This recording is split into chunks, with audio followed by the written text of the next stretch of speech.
श्री शिवाय नमस्तुभ्यम। ओम नमः शिवाय। आज आप इस वीडियो में सुनेंगे शिव महापुराण कथा का 14वां अध्याय। तो भगवान शिव और माता पार्वती का ध्यान करते हुए इस पावन और परम कल्याणकारी कथा का श्रवण करते हैं। आज की कथा में सती द्वारा योगाग्नि से शरीर को भस्म करने की कथा है। ब्रह्मा जी से श्री नारद जी ने पूछा कि हे पितामह, जब सती जी ने ऐसा कहकर मौन हो गई तब वहाँ क्या हुआ? देवी सती ने आगे क्या किया? इस प्रकार नारद जी ने अनेक प्रश्न पूछ डाले और ब्रह्मा जी से प्रार्थना की कि वे आगे की कथा सविस्तार सुनाएं। यह सुनकर ब्रह्मा जी मुस्कुराए और प्रसन्नता पूर्वक कहने लगे कि हे नारद, मौन होकर देवी सती अपने पति भगवान शिव का स्मरण करने लगी। उनका स्मरण करने के बाद उनका क्रोधित मन शांत हो गया तथा शांत मनोभाव से शिव जी का चिंतन करती हुई देवी सती पृथ्वी पर उत्तर की ओर मुख करके बैठ गई। तत्पश्चात विधिपूर्वक जल से आचमन करके उन्होंने वस्त्र ओढ़ लिया। फिर पवित्र भाव से उन्होंने अपनी दोनों आंखें मूंद ली और पुनः शिव जी का चिंतन करने लगी।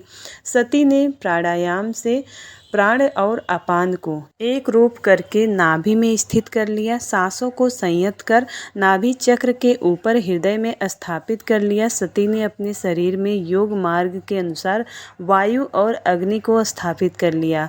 तब उनका शरीर योग मार्ग में स्थित हो गया। उनके हृदय में शिवजी विद्यमान थे। यही वह समय था जब उन्होंने अपना शरीर त्याग दिया। उनका शरीर यज्ञ की पवित्र योगाग्नि में गिरा और पल भर में ही भस्म हो गया। वहां उपस्थित मनुष्यों सहित देवताओं ने जब यह देखा कि देवी सती भस्म हो गई तो आकाश और भूमि पर हाहाकार मच गया। यह हाहाकार सभी को भयभीत कर रहा था।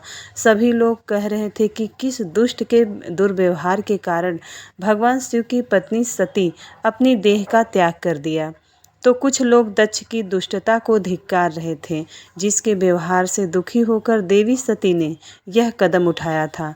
सभी सत्पुरुष उनका सम्मान करते थे। उनका हृदय असहिष्णु था। उन्होंने ऐसी महान देवी और उनके पति करुणा निधान भगवान शिव का अनादर और निंदा करने वाले दक्ष को भी कोसा। सभी कह रहे थे कि दक्ष ने अपनी ही पुत्री को प्राण त्यागने के लिए मजबूर किया है, इसलिए दक्ष अवश्य ही महानरक में जाएगा और पूरे संसार में उसका अपयश होगा। दूसरी ओर देवी सती के साथ पधारे सभी शिवगणों ने यह दृश्य देखा तो उनके क्रोध की कोई सीमा न रही। वे तुरंत अपने अस्त्र शस्त्र लेकर दक्ष को मारने के लिए दौड़े। वे 60,000 पार्षदगण क्रोध से चिल्ला रहे थे और अपने को ही धिक्कार रहे थे कि यहाँ उपस्थित होते हुए भी हम अपनी माता देवी सती की रक्षा नहीं कर पाए। उनमें से कई पार्षदों ने तो स्वयं अपने शरीर का त्याग कर दिया। बचे हुए सभी शिवगण दक्ष को मारने के लिए बड़ी तेजी से आगे बढ़ रहे थे। जब ऋषि भृगु ने उन्हें आक्रमण के लिए आगे बढ़ते हुए देखा तो उन्होंने यज्ञ में विघ्न डालने वाले का नाश करने के लिए यजुर मंत्र पढ़कर दक्षिणाग्नि में आहुति दे दी।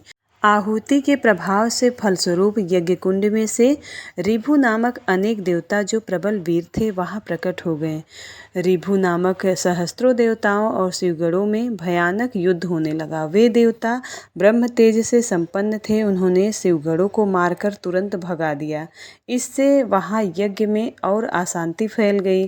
सभी देवता और मुनि भगवान विष्णु से यह विघ्न को टालने की प्रार्थना करने लगे।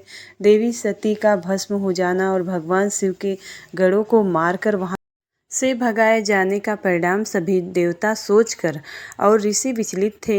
हे नारद, इस प्रकार दक्ष के उस महायज्ञोत्सव में बहुत बड़ा उत्पात मच गया था और सब ओर त्राहि त्राहि मच गई थी। सभी भावी परिणाम की आशंका से भयभीत दिखाई दे रहे थे।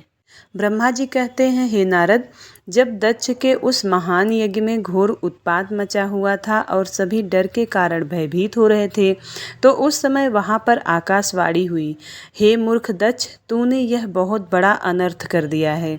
तूने शिव भक्त दधीची के कथन को प्रमाणित नहीं माना है, जो तेरे लिए परम मंगलकारी और आनंददायक था। तूने उनका भी अपमान किया है और तुझे श्राप देकर तेरी यज्ञशाला से चले गए। तब भी तू कुछ भी नहीं नहीं समझा। तूने अपने घर में स्वयं आई साक्षात मंगल स्वरूपा अपनी पुत्री सती का अपमान किया। तूने सती का शंकर जी का पूजन भी नहीं किया। अपने को ब्रह्मा जी का पुत्र समझकर तुझे बहुत घमंड हो गया था। तूने उस सती देवी का अपमान किया जो सत्पुरुषों की भी आराध्या है। वे समस्त पुण्यों का फल देती हैं। वे तीनों लोकों की माता कल्याण स्वरूपा और भगवान शंकर की अर्धांगिनी हैं। सती देवी प्रसन्न होने पर सुख और सौभाग्य प्रदान करती हैं। वे परम कल्याणकारी हैं और देवी सती की पूजा करने से समस्त भयों से छुटकारा मिल जाता है और मनवांछित फलों की प्राप्ति होती है। देवी सभी उपद्रवों को नष्ट कर देती हैं। वे ही पराशक्ति हैं तथा कीर्ति, संपत्ति, भोग और मोक्ष प्रदान करती हैं। वे ही जन्मदात्री हैं अर्थात जन्म देने वाली माता हैं। वे ही इस जगत की रक्षा करने वाली आदि शक्ति हैं। वे ही प्रलय काल में जगत का संहार करने वाली हैं। सती ही भगवान विष्णु सहित ब्रह्मा, इंद्र, चंद्र, अग्नि, सूर्य देव आदि सभी देवताओं की जननी हैं। वे साक्षात जगदम्बा हैं। वे ही दुष्टों का नाश करने वाली और भक्तों की रक्षा करने वाली हैं। ऐसी उत्तम महिमा और गुणों वाली भगवान शिव की प्राण प्रिया धर्म पत्नी का तूने ही इस यज्ञ में अपमान किया है। भगवान शिव तो परम ब्रह्म परमेश्वर हैं। वे सबके स्वामी हैं। वे सबका कल्याण करते हैं। सभी मनुष्य प्रभु का दर्शन पाने की अभिलाषा सदैव अपने मन में रखते हैं। दर्शनों की इच्छा के लिए घोर तपस्या करते हैं। वे भगवान शिव ही जगत को धारण कर उनका पालन पोषण करते हैं। वे ही समस्त विद्याओं के ज्ञाता और मंगलों का भी मंगल करने वाले। वे ही समस्त मनोकामनाओं को पूरा करते हैं। हे दुष्ट दक्ष, तूने उन परम शक्तिशाली भगवान शिव की शक्ति की अवहेलना करके बहुत बुरा किया है। इसलिए तेरे इस महायज्ञ के विनाश को कोई नहीं रोक सकता। जिनके चरणों की धूल शेष नाग रोज अपने मस्तक पर धारण करता है, जिनके चरण कमल का ध्यान करने से ब्रह्मा को ब्रह्म तत्व प्राप्त हुआ है, तूने उनका और उनकी पत्नी सती का पूजन न करके बहुत अनिष्ट किया है। भगवान शिव ही इस संपूर्ण जगत के पिता और उनकी पत्नी देवी सती इस जगत की माता है। तूने उन माता पिता का सत्कार न कर उनका घोर अपमान किया है। अब तेरा कल्याण कैसे हो सकता है? तूने स्वयं दुर्भाग्य से अपना नाता जोड़ लिया है। तूने देवी सती और भगवान शिव की भक्ति भाव से आराधना नहीं की। तेरी यह सोच ही कल्याणकारी शिव का पूजन किए बिना ही मैं कल्याण का भागी हो सकता हूँ, तुझे ले डूबी है। तेरा सारा घमंड नष्ट हो जाएगा। यहाँ बैठा कोई भी देवता शिव जी के विरुद्ध होकर तेरी सहायता नहीं कर पाएगा। यदि करना ही चाहेगा तो भी स्वयं भी नष्ट हो जाएगा। अब तेरा अमंगल निश्चित है। सभी देवता और मुनिगण यज्ञ मंडल को छोड़कर तुरंत यहाँ से अपने अपने धाम को चले जाएं, अन्यथा सबका नाश हो जाएगा। इस प्रकार यज्ञशाला में उपस्थित सभी लोगों को चेतावनी देकर वह आकाशवाणी मौन हो गई। ब्रह्मा जी कहते हैं कि नारद, उस आकाशवाणी को सुनकर सभी देवता और मुनि आश्चर्य से इधर उधर देखने लगे। उनके मुंह से एक भी शब्द नहीं निकला। वे अत्यंत भयभीत हो गए। उधर भृगु ने मंत्रों के उत्पन्न गणों द्वारा भगाए गए शिवगण जो कि नष्ट होने से बच गए थे, शिव जी की शरण में चले गए। वहां पहुंचकर उन्होंने प्रभु को हाथ जोड़कर प्रणाम किया और वहां यज्ञ में जो कुछ भी हुआ उसका और सती के शरीर त्यागने का सारा वृतांत उन्हें सुनाया। शिवगण बोले, हे महेश्वर, दक्ष बड़ा ही दुरात्मा और घमंडी है। उसने माता सती का बहुत अपमान किया। वहां उपस्थित देवताओं ने भी उनका आदर सत्कार नहीं किया। उस घमंडी दक्ष ने यज्ञ में आपका भाग भी नहीं दिया। हे प्रभु, दक्ष ने आपके प्रति बुरे शब्द कहे। आपके विषय में ऐसी बातें सुनकर माता क्रोधित हो गई और उन्होंने पिता की बहुत निंदा की थी। और जब दक्ष ने उनका भी अपमान किया तो वे शांत होकर सोचने लगी। फिर उन्होंने वहां उपस्थित सभी देवताओं और मुनियों को फटकार कर, जिन्होंने आपका अनादर किया था, उन्होंने कहा कि शिव निंदा सुनकर मैं जीवित नहीं रह सकती। यह कहकर उन्होंने योगाग्नि में जलकर अपना शरीर भस्म कर दिया। यह देखकर बहुत से पार्षदों ने माता के साथ ही अपने शरीर की आहुति दे दी।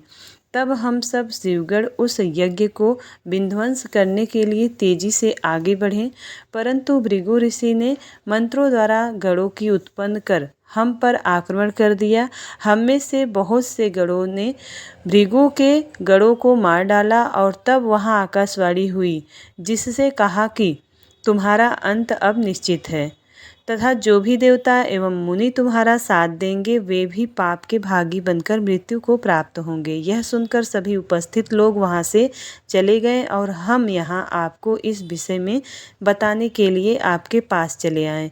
हे कल्याणकारी भगवान शिव, आप उस महादुष्ट अधर्मी दक्ष को उसके अपराध का कठोर दंड अवश्य दें।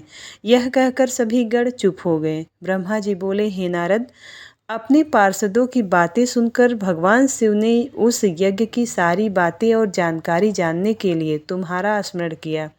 उनके स्मरण करते ही तुम वहां पहुँचे और भक्ति भाव से नमस्कार करके चुपचाप खड़े हो गए। तब महादेव जी ने तुमसे दक्ष के यज्ञ के विषय में पूछा। तब तुमने उत्तम भाव से उस यज्ञशाला में जो जो हुआ था वह सब वृत्तांत उन्हें सुना दिया। सारी बातों से अवगत होते ही भगवान शिव अत्यंत क्रोधित हो गए। पराक्रमी शंकर के क्रोध का कोई अंत न रहा। तब लोक संहारी शंकर ने अपनी जटा का एक बाल उखाड़कर उसे कैलाश पर्वत पर दे मारा। जिसे ही वह बाल जमीन पर गिरा वैसे ही दो टुकड़े हो गए। उस समय वहाँ बहुत भयंकर गर्जना हुई। बाल के प्रथम भाग से महापराक्रमी महाबली वीरभद्र प्रकट हुए, जो समस्त शिवगढ़ों में शिरोमणि हैं। उनका शरीर बहुत बड़ा और विशाल था। उनकी 1000 भुजाएं थी। उस पर जटा के दूसरे भाग से अत्यंत भयंकर और करोड़ों भूतों से घिरी हुई महाकाली उत्पन्न हुई। उस समय रुद्रदेव के क्रोध पूर्वक सांस लेने से 100 प्रकार के ज्वर और अनेक प्रकार के रोग पैदा हो गए। वे सभी शरीरधारी, क्रूर और भयंकर थे। वे अग्नि के समान तेज से प्रज्वलित थे। तब वीरभद्र और महाकाली ने दोनों हाथ जोड़कर भगवान शिव को प्रणाम किया। वीरभद्र बोले, हे महारुद्र, आपने सोम, सूर्य और अग्नि को अपने तीनों नेत्रों से धारण किया है। हे प्रभु, कृपा करके मुझे आज्ञा दीजिए। मुझे क्या कार्य करना है? क्या मुझे पृथ्वी की सभी समुद्रों को एक क्षण में सुखाना है या संपूर्ण पर्वतों को पीसकर पल भर में ही मसल कर चूर्ण बनाना है? हे प्रभु, मैं इस ब्रह्मांड को भस्म कर दूं या मुनियों को जला दूं? भगवान, आपका आदेश पाकर मैं समस्त लोकों में उलट पुलट कर सकता हूँ। आपके इशारा से ही मैं जगत के समस्त प्राणियों का विनाश कर सकता हूँ। आपकी आज्ञा पाकर मैं इस संसार में सभी कार्यों को कर सकता हूँ।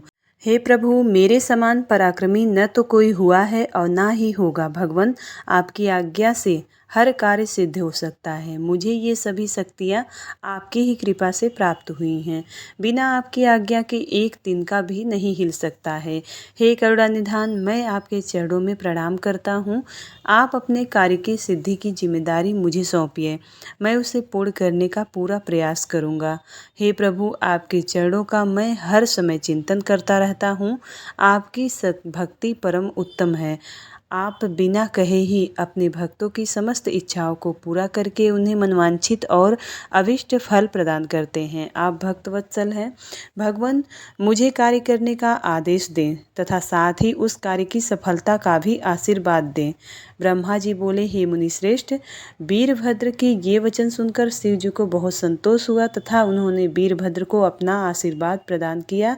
भगवान शिव बोले, पार्षदों में श्रेष्ठ वीरभद्र, तुम्हारी जय हो। ब्रह्मा जी का पुत्र दक्ष बड़ा ही दुष्ट है। उसे अपने पर बहुत घमंड है। इस समय वह बहुत बड़ा यज्ञ कर रहा है। उसने उस यज्ञ में मेरा बहुत अपमान किया है। मेरी पत्नी ने मेरा अपमान होता देखकर उस यज्ञ की अग्नि में अपने शरीर को भस्म कर दिया है। अब तुम सब परिवार उस यज्ञ में जाओ। वहाँ यज्ञशाला में जाकर तुम उस यज्ञ को विनष्ट कर दो। यदि देवता, गंधर्व अथवा कोई अन्य तुम्हारा सामना करे और तुम्हें ललकारे तो तुम उसे वहीं भस्म कर देना। दधीचि की दी हुई चेतावनी के बाद भी जो देवतागण वहाँ यज्ञ में मौजूद हैं, तुम उन्हें भी भस्म कर देना, क्योंकि वे सभी मुझसे बैर रखते हैं। तुम उन सभी बंधु बांधवों सहित जलाकर भस्म कर देना। वहाँ कलशों से भरे हुए जल को पी लेना। इस प्रकार वैदिक मर्यादा के पालन भक्त वत्सल करुणानिधान शिव ने क्रोधित होकर वीरभद्र को यज्ञ का विनाश करने का आदेश दिया। ब्रह्मा जी कहते हैं, नारद, महेश्वर के आदेश को आदर पूर्वक सुनकर वीरभद्र ने शिव जी को प्रणाम किया। तत्पश्चात उनसे आज्ञा लेकर वीरभद्र यज्ञशाला की ओर चल दिए। शिव जी ने प्रलय की अग्नि का समान और करोड़ों गणों को उनके साथ भेज दिया। वे अत्यंत तेजस्वी थे। वे सभी वीरगण कौतूहल से वीरभद्र के साथ साथ चल दिए। उसने हजारों पार्षद वीरभद्र की तरह ही महापराक्रमी और बलशाली थे। बहुत से काल के भी काल भगवान रुद्र के समान थे। वे शिवजी के समान ही शोभा पा रहे थे। तत्पश्चात वीरभद्र शिवजी जैसा वेश धारण कर रथ पर चढ़कर चले, जो 400 हाथ लंबा था, और इस रथ को 10,000 शेर खींच रहे थे और बहुत से हाथी, शार्दूल, मगर, मत्स्य उस रथ की रक्षा के लिए आगे आगे चल रहे थे। काली, कात्यायनी, ईशानी, चामुंडा, मुंडमर्दिनी, भद्रकाली, भद्रा, त्वरिता और वैष्णवी नामक 9 दुर्गाओं ने भी भूतों पिशाचों के साथ दक्ष के यज्ञ का विनाश करने के लिए उस ओर प्रस्थान किया। डाकनी, शाकनी, भूत पिशाच, प्रथम, गोह्य, कुष्मांड, परपट, चटक, ब्रह्मराक्षस, भैरव तथा क्षेत्रपाल आदि सभी वीरगण भगवान शिव की आज्ञा पाकर दक्ष के यज्ञ का विनाश करने के लिए यज्ञशाला की ओर चल दिए। वे भगवान शंकर के 64,000 करोड़ गणों की सेना लेकर चल दिए। उस समय भेरियों की गंभीर ध्वनि होने लगी। अनेकों प्रकार के शंख चारों दिशाओं में बजने लगे। उस समय जटाहार, मुखों तथा श्रृंगों के अनेक प्रकार के शब्द हुए। भिन्न भिन्न प्रकार की सींगें बजने लगी। महामुनि नारद उस समय वीरभद्र की उस यात्रा में करोड़ों सैनिक, शिवगण एवं भूत पिशाच शामिल थे। इसी प्रकार महाकाली की सेना भी शोभा पा रही थी। इस प्रकार वीरभद्र और महाकाली दोनों का विशाल सेनाएं उस दक्ष के यज्ञ का विनाश करने के लिए गाजे बाजे के साथ आगे बढ़ने लगी। उस समय अनेक शुभ सगुन होने लगे। ब्रह्मा जी बोले, नारद, जब वीरभद्र और महाकाली की विशाल चतुरंगनी सेना अत्यंत तीव्र गति से दक्ष की यज्ञ की ओर बढ़ी तो यज्ञोत्सव में अनेक प्रकार के अपशगुन होने लगे। वीरभद्र के चलते ही यज्ञ में विध्वंस की सूचना देने वाला उत्पात होने लगा। दक्ष की बाईं आंख, बाईं भुजा और बाईं जांघ फड़कने लगी। वाम अंगों का फड़कना बहुत अशुभ होता है। उस समय यज्ञशाला में भूकंप आ गया। दक्ष को कम दिखाई देने लगा। भरी दोपहर में उसे आसमान में तारे दिखने लगे। दिशाएं धुंधली हो गई। सूर्य में काले काले धब्बे दिखाई देने लगे। ये धब्बे बहुत डरावने लग रहे थे। बिजली और अग्नि के समान सारे नक्षत्र उन्हें टूट टूट कर गिरते हुए दिखने लगे। वहां यज्ञशाला में हजारों गिद्ध दक्ष के सिर पर मरडाने लगे। उस यज्ञ मंडल को गिद्धों का पूरा ढक दिया और वहां एकत्र गीदड़ भरी बड़ी भयानक और डरावनी आवाजें निकाल रहे थे। सभी दिशाएं अंधकारमय हो गई थी। वहां अनेक प्रकार के अपशगुन होने लगे। फिर उसी समय वहां पर आकाशवाणी हुई, ओ महामूर्ख दुष्ट दक्ष, तेरे जन्म को धिक्कार है। तू बहुत बड़ा पापी है। तूने भगवान शिव की बहुत अवहेलना की है। तूने देवी सती को, जो साक्षात जगदम्बा रूप का भी अनादर किया है। सती ने तेरी वजह से अपने शरीर को योगाग्नि में जलाकर भस्म कर दिया है। तुझे तेरे कर्मों का फल जरूर मिलेगा। आज तुझे तेरी करनी का फल अवश्य ही मिलेगा। साथ ही यहाँ उपस्थित सभी देवताओं और ऋषि मुनियों को भी अवश्य ही उनकी करनी का फल मिलेगा। भगवान शिव तुम्हें तुम्हारे पापों का फल जरूर देंगे। इस प्रकार कहकर वह आकाशवाणी मौन हो गई। उस आकाशवाणी को सुनकर वहां यज्ञशाला में प्रकट हो रहे अनेक अशुभ लक्षणों को देखकर दक्ष तथा वहां उपस्थित सभी देवतागण भय से कांपने लगे। दक्ष को अपने द्वारा किए गए व्यवहार का स्मरण होने लगा। उसे अपने किए हुए बहुत पछतावा हुआ। तब दक्ष सहित सभी देवता श्री हरि विष्णु की शरण में गए। वे डरे हुए थे। भय से कांपते हुए वे सभी लक्ष्मीपति विष्णु जी के अपने जीवन की रक्षा के लिए प्रार्थना करने लगे। दक्ष बोले, हे विष्णु, कृपा निधान, मैं बहुत भयभीत हूँ। आपको ही मेरे और मेरे यज्ञ की रक्षा करनी है। प्रभु, आप ही इस यज्ञ के रक्षक हैं। आप साक्षात यज्ञ स्वरूप हैं। आप हम सब पर अपनी कृपा दृष्टि बनाइए। हम सब आपकी शरण में आए हैं, प्रभु हमारी रक्षा करें ताकि यज्ञ का विनाश हो। ब्रह्मा जी कहते हैं, हे मुनि नारद, इस प्रकार जब दक्ष ने भगवान विष्णु के चरणों में गिरकर उनसे प्रार्थना की, उस समय दक्ष का मन भय से बहुत अधिक व्याकुल हो गया था। तब श्री हरि ने दक्ष को उठाकर अपने मन में करुणा निधान भगवान शिव का स्मरण किया और शिव तत्व के ज्ञाता श्री हरि दक्ष को समझाते हुए बोले, दक्ष, तुम्हें तत्व का ज्ञान नहीं है, इसलिए तुमने सबके अधिपति भगवान शंकर की अवहेलना की है। भगवान की स्तुति के बिना कोई भी कार्य सफल नहीं हो सकता। उस कार्य में अनेक परेशानियां आती हैं। जहां पूजनीय व्यक्तियों की पूजा नहीं होती, वहां गरीबी, मृत्यु तथा भय का विनाश होता है। इसलिए तुम्हें भगवान शिव का सम्मान करना चाहिए, परंतु तुमने महादेव जी का सम्मान और आदर सत्कार नहीं किया, अपितु तुमने उनका घोर अपमान किया है। इसी के कारण तुम्हारे ऊपर घोर संकट के बादल मंडरा रहे हैं। मैं तुम पर छाए इस संकट में तुम्हें उबारने में पूर्णतः असमर्थ हूँ।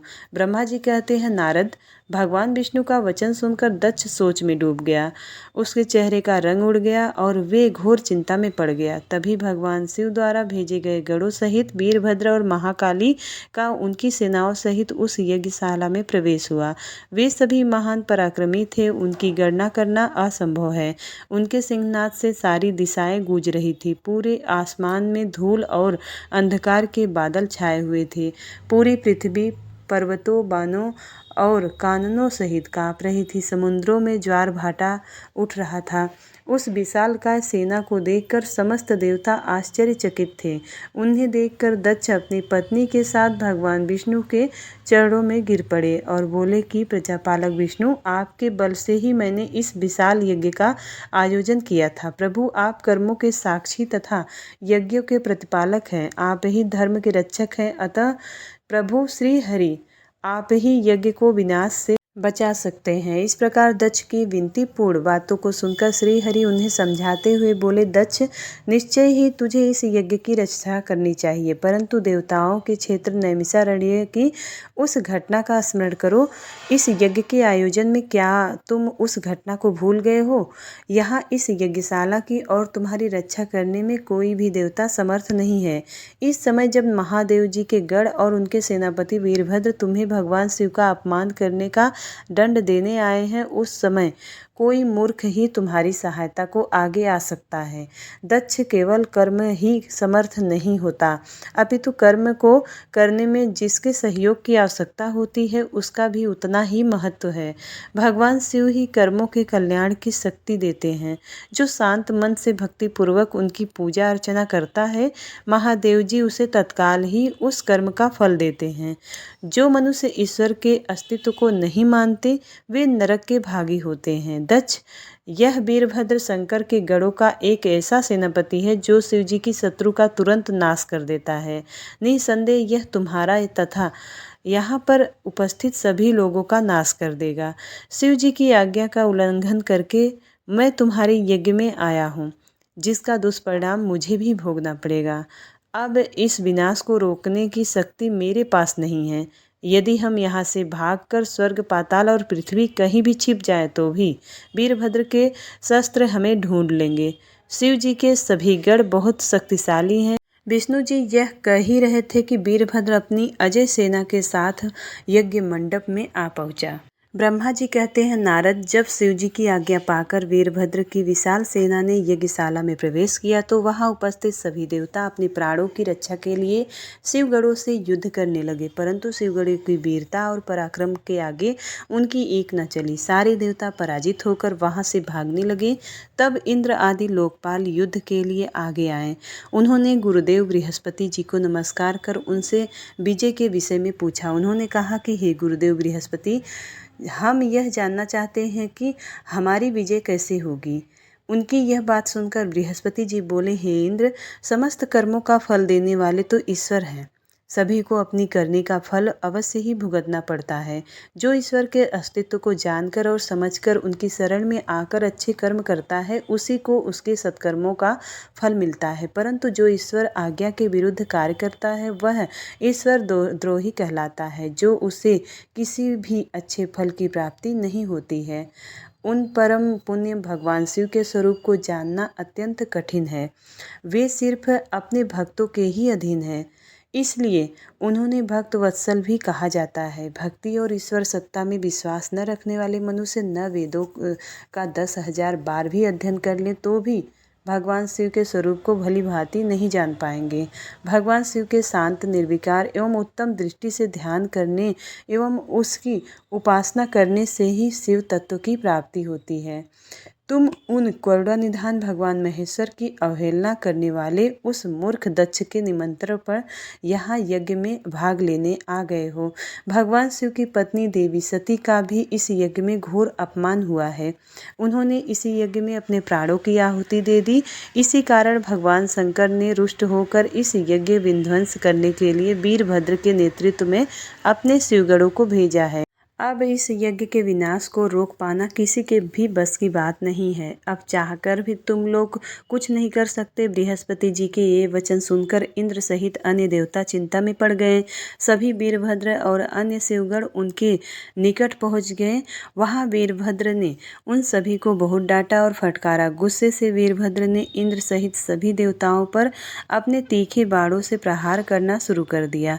बाणों से घायल हुए सभी देवताओं में हाहाकार मच गया और वे अपने प्राणों की रक्षा के लिए यज्ञ मंडप में भाग खड़े हुए। यह देखकर वहां उपस्थित सभी ऋषि मुनि भयभीत होकर श्री हरि के सम्मुख प्राण रक्षा के लिए प्रार्थना करने लगे। तब मैं और विष्णु जी वीरभद्र से यह युद्ध करने के लिए उनके पास गए। हमें देखकर वीरभद्र, जो पहले से ही क्रोधित थे, अब सबको डांटने लगे। उनके कठोर वचनों को सुनकर विष्णु जी मुस्कुराते हुए बोले कि हे शिव भक्त वीरभद्र, मैं भी भगवान शिव का ही भक्त हूँ, जिनमें से मेरी अपार श्रद्धा है और मैं उन्हीं का सेवक हूँ। परंतु दक्ष अज्ञानी और मूर्ख है। यह सब कर्मकांडों में ही विश्वास रखता है। जिस प्रकार महेश्वर भगवान अपने भक्तों के ही अधीन है, उसी प्रकार मैं भी अपने भक्तों के ही अधीन हूँ। दक्ष मेरा अनन्य भक्त है। उसकी बारंबार प्रार्थना पर मुझे इस यज्ञ में उपस्थित होना पड़ा। हे वीरभद्र, तुम रुद्रदेव के रौद्र रूप अर्थात क्रोध से उत्पन्न हुए हो। तुम्हें भगवान शंकर ने इस यज्ञ का विनाश करने के लिए यहाँ भेजा है। उनकी आज्ञा तुम्हारे लिए शिरोधार्य है। मैं इस यज्ञ का रक्षक हूँ, अतः इसे बचाना मेरा पहला कर्तव्य है। इसलिए तुम भी अपना कर्तव्य निभाओ और मैं भी अपना कर्तव्य निभाता हूँ। अब हम दोनों को ही अपने उत्तरदायित्व की रक्षा के लिए आपस में युद्ध करना पड़ेगा। भगवान विष्णु के ये वचन सुनकर वीरभद्र हंसकर बोले कि आप मेरे परमेश्वर भगवान शिव के भक्त हैं। यह जानकर मुझे बड़ा प्रसन्नता हुई। भगवान, मैं नमस्कार आपको करता हूँ। आप मेरे लिए भगवान शिव के समान ही पूजनीय हैं। मैं आपका आदर करता हूँ, परंतु शिव आज्ञा के अनुसार मुझे इस यज्ञ का विनाश करना है। यह मेरा कर्तव्य है। यज्ञ का रक्षक होने के कारण इसे बचाना आपका उत्तरदायित्व है। अतः हम दोनों को ही अपना अपना कार्य करना है। तब श्रीहरि और वीरभद्र दोनों ही युद्ध के लिए तैयार हो गए। तत्पश्चात दोनों में घोर युद्ध हुआ। अंत में वीरभद्र ने भगवान विष्णु के सुदर्शन चक्र को जड़ कर दिया। उनके धनुष के तीर टुकड़े कर दिए। वीरभद्र विष्णु जी पर भारी पड़ गए। तब उन्होंने वहां से अंतर ध्यान होने का विचार किया। सभी देवता व ऋषिगण यह समझ चुके थे कि जो कि कुछ हो रहा है वह देवी सती के प्रति अन्याय और शिव जी के अपमान का ही परिणाम है। इस संकट की घड़ी में कोई भी उनकी रक्षा नहीं कर सकता। तब वे देवता ऋषिगण शिव जी का स्मरण करते हुए अपने अपने लोक चले गए। मैं भी दुखी मन से अपने सत्यलोक को चला आया। उस यज्ञ स्थल पर बहुत उपद्रव हुआ। वीरभद्र और महाकाली ने अनेकों मुनियों एवं देवताओं को प्रताड़ित किया, उनका वध कर दिया। भृगु, पूषा और भग नामक देवताओं को उनकी करनी का फल देते हुए उन्हें पृथ्वी पर फेंक दिया। हे नारद, यज्ञशाला में उपस्थित सभी देवताओं को डराकर और मारकर वीरभद्र ने वहां से भगा दिया और जो कि बचे थे उनको भी मार डाला। तब उन्होंने यज्ञ के आयोजक दक्ष को भी, जो कि भय के मारे अंतर्वेदी में छिपा था, बलपूर्वक पकड़ लिया। वीरभद्र ने दक्ष के शरीर पर अनेकों वार किए। वे दक्ष का सिर तलवार से काटने लगे, परंतु दक्ष के योग के प्रभाव से वह सिर काटने में असफल रहे। वीरभद्र ने दक्ष की छाती पर पैर रखकर दोनों हाथों से उसकी गर्दन मरोड़कर तोड़ दी। तत्पश्चात दक्ष के सिर को वीरभद्र ने अग्नि कुंड में डाल दिया। उस महान यज्ञ का संपूर्ण विनाश करने के उपरांत वीरभद्र और सभी गण जीत की खुशी के साथ कैलाश पर्वत पर चले गए और शिव जी को अपनी विजय की सूचना दी। इस समाचार को पाकर महादेव जी बहुत प्रसन्न हुए। श्री शिवाय नमस्तुभ्यम। शिव महापुराण कथा का 14वां अध्याय समाप्त हुआ। इसके आगे की कथा 15वें अध्याय में सुनेंगे। उम्मीद करती हूँ वीडियो आपको पसंद आती है। यदि वीडियो पसंद आए तो वीडियो को लाइक करिएगा। चैनल पर पहली बार आए हैं तो सब्सक्राइब जरूर करिएगा। मिलती हूँ अगली वीडियो में, तब तक के लिए हर हर महादेव।